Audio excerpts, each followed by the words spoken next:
আৰু এটা মেষ্টাটিং গাছ এইবিলাক ডাঙৰ হৈ যাব লাগিছে। আৰু এইটো হৈছে শংকু গাছ। পোহাবিলাক ওপৰত উঠাই দে, তাৰপিছত ইয়াতে পোহে মুগাৰ মেখেলা হয়, মুগাৰ সূতা যে হয় ইয়াত কি কয় পকাটা ইয়াত দি কিনা তাৰপিছত সূতা বনায়, তেনেকুৱাই মেখেলা বনায়। মই দেখা পোৱা নাই দেই, মই গাছে দেখা পোৱা নাই। নমস্কাৰ বন্ধুসকল, মোৰ অন্য এটা ভ্লগলৈ স্বাগতম। আজি আছে আমাৰ সৰু পিছফালৰ মানে আমাৰ এক্সট্ৰা বাখৰা মানে আমাৰ বাগান, তাতে কেইটামান গাছ ৰুইছোঁ। মানে এতিয়া হৈছে চুম গাছ চিজন আপোনালোকে সকলোৱে জানে। এই চুম গাছটো হ'ল যেতিয়া আমাৰ অতিকৈ চেনেহৰ মুগাৰে মেখেলা, এই যে মুগাৰ মেখেলা, মুগাৰ চাদৰ, মুগাৰ ৰিহা, এই গাছৰ পাতবিলাক কি মুগা পোকাটোৱে ইয়াত পৰা গাছত উঠাই দিয়ে আৰু ই পাতটোকে মুগাই খায়।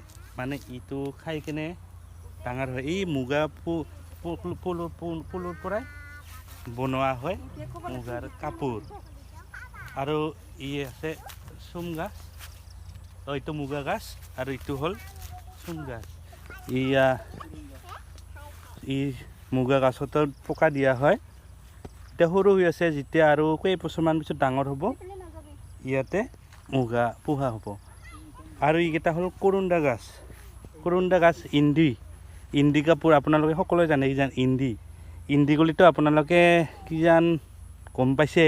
ইন্দি সচৰাচৰ আমি পুলু পোকা, আপোনালোকে সকলোৱে খাই কিজান পুলু পোকা এই গাছৰ পাতে খায়। আৰু এইবিলাক গোটেই পুলু পোকা পোহাৰ কাৰণে আমি গাছ ৰুইছোঁ। পুলু পোকা, মুগা পোকা আৰু ইপিনে ইন্দি পোকা, মুগা গাছ আৰু কৰোণ্ডা গাছ, সকলো এই পোকাবিলাকতে এই মুগাগিলা। আৰু এৰা গাছো আছে আমাৰ, আৰু এৰা গাছতো দিয়া হয় পুলু পোকা দিয়া হয়, ইন্দি কাপোৰৰ কিমান দাম আপোনালোকে জানেই কিজান। আৰু মুগা সূতাৰ কিলো আপোনালোকে ক'বই নালাগে, মুগা সূতাৰ কিলো হৈ আছে আপোনালোকৰ 45,000 টকা কিলো, 1 কিলোৰ দাম। আৰু এইবিলাক গোটেই চুম গাছ, এইখিনি গোটেই চুম গাছ ৰোৱা হৈছে আৰু মুগা গাছ। আৰু কেইবছৰমান পিছত আমি ইয়াতে মুগা পুহিম, এয়া গোটেই মুগা গাছ।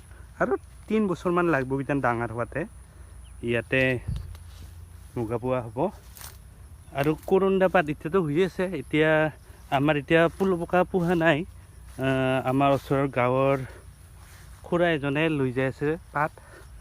আৰু আমি পুহোঁ, খালি কেইদিন পোহা নাই, এই গ্ৰুপত পোহা নাই, আমি পুহিয়ে থাকোঁ।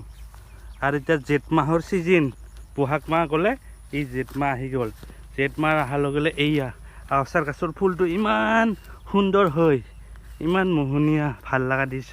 ফুল দেখালে কিবা মোক একে ভোমোৰা হ'ব উঠা লাগে। পখিলাতো হ'ব নোৱাৰোঁ না, ভোমোৰাহে হ'ব উঠা লাগে। ইমান ভাল ফুল, সুন্দৰ ফুল এইটো।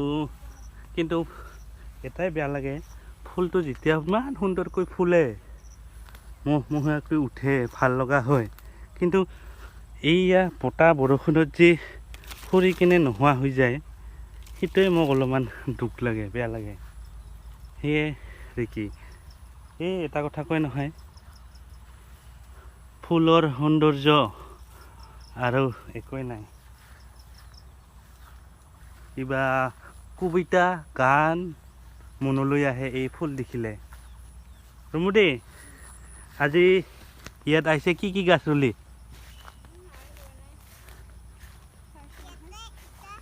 আমাৰ দিতে এই কিবা কৰি আছে। কি কৰি আছে তুই? এনে আছে।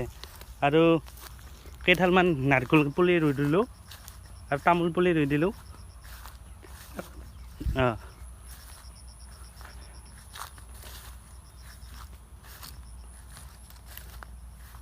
আৰু বাঁহ চোবা মানে ইয়াত ছাগলী আহে সেইটাৰ কাৰণে বাঁহ ঘেৰি দিব লগা হয়। আৰু বন্ধু আপোনালোকে যদি ঘৰত মুগা গছ বা চোম গছ আছে নহয়, এনেকুৱা ধৰণৰ মুগা গছ বা চোম গছ থাকে নহয়, তেতিয়াহ'লে আপোনালোকেও মুগা পুহিব পাৰে। আৰু মুগাৰটো কিমান দাম আপোনালোকে জানে, মই ক'বই নালাগে। নিশ্চয় আপোনালোকেও মুগা পুহিব।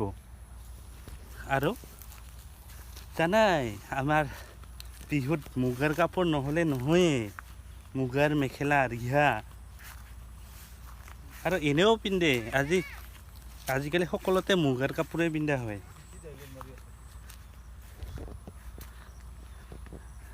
দে আৰু যদি ভিডিঅ'টো আপোনালোকক ভাল লাগে লাইক কমেণ্ট শ্বেয়াৰ আৰু ছাবস্ক্ৰাইব কৰি দিব দেই। Bye bye.